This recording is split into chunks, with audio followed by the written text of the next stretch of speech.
Hello, welcome, ladies and gentlemen. Today I will be presenting the topic of is insanity a reason for exemption from liability? However, before we get into this, we have to understand what insanity is. Therefore, our first slide that we will be talking about today is insanity. So, what is insanity? Insanity is a state of being seriously mentally ill and are usually occurring as a specific disorder. Some of this is schizophrenia, paranoia, which is common as well. As we see, the theory behind this defense is that a person who's insane lacks the intent required to perform a criminal act. In other words, meaning someone who claims insanity does not know how to distinguish what's right and what's wrong. In American courts, less than 1% actually use this defense. However, out of that 1%, a small percent of it actually goes through, and it goes through as a plea agreement. Sorry about that. As we see, we have these three states, which is Montana, Idaho, and Utah. These three states are the only states that do not allow defendants to use this defense. We will see the types and the further PowerPoint. So up next we have causation. So what causes mental illness or insanity? Inherited traits, environmental exposure before birth, brain chemistry, psychological trauma, and the poor ability to relate to others.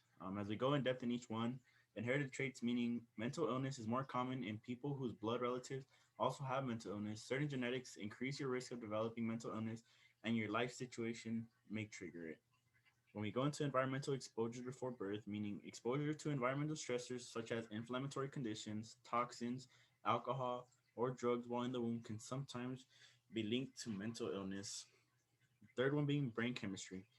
Our brain has things called neurotransmitters, and they're naturally occurring brain chemicals that carry signals to other parts of your brain and body. When the neural networks involving these chemicals are impaired, the function of nerve receptors and nerve systems change, leading to depression and other emotional disorders. Brain damage as a result of a serious injury, such as a violent blow to the head, can also become a risk factor. Stressful life situations, such as financial problems, a loved one's death, or even divorce, also are considered risk factors.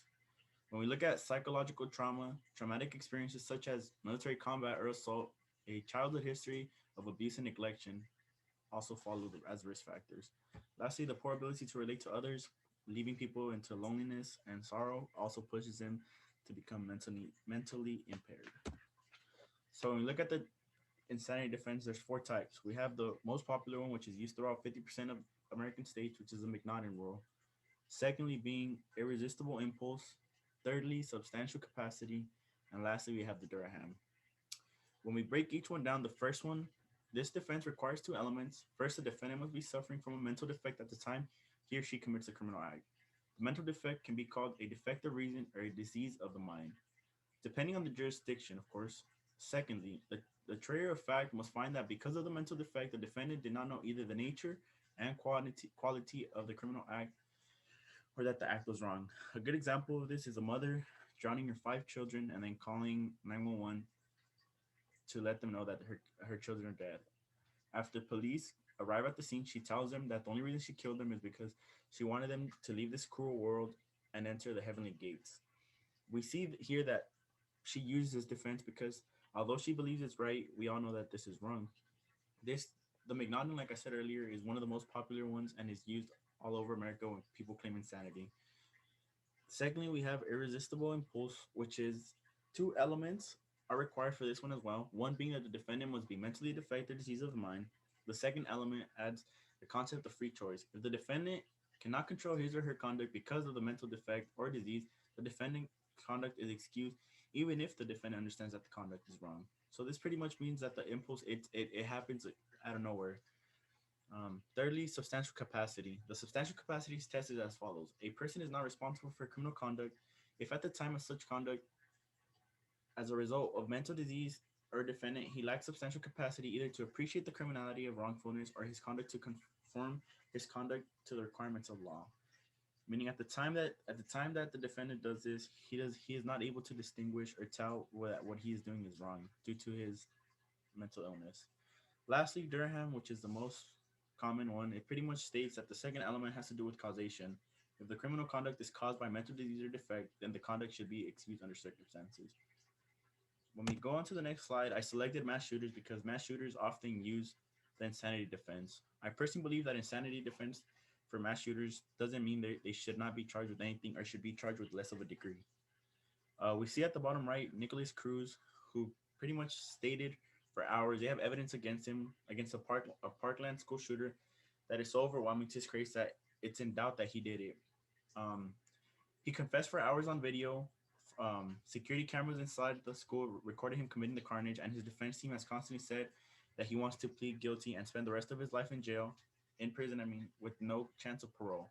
If prosecutors will take the death penalty off the table, meaning he knows what he did, he knows that what he did was not was not seen as mentally ill. So now he's trying to just do a plea agreement to lower the charges, which is what I stated earlier. That most of these cases that go on as an insanity defense don't go through it.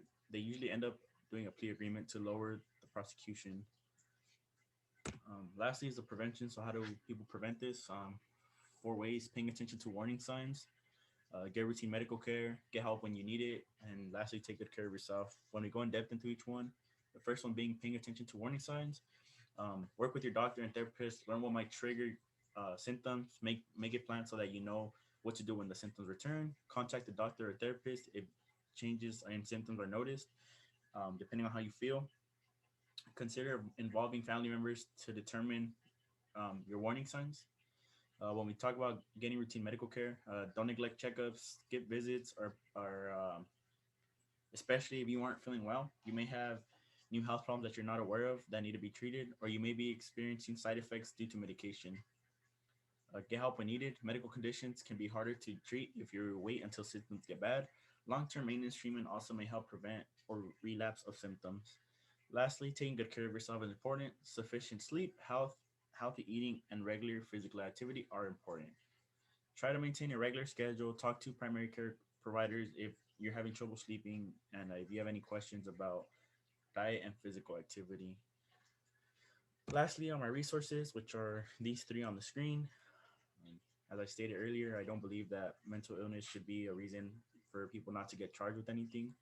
The only times I do believe this is when people have signs of mental illness since they were young and they received help and they somehow still manage to like their symptoms still manage to affect them. For example, there's one of paranoia.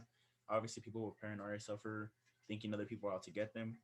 Someone who has um, this defect can be seen as a problem in society because they think people are out to get them. So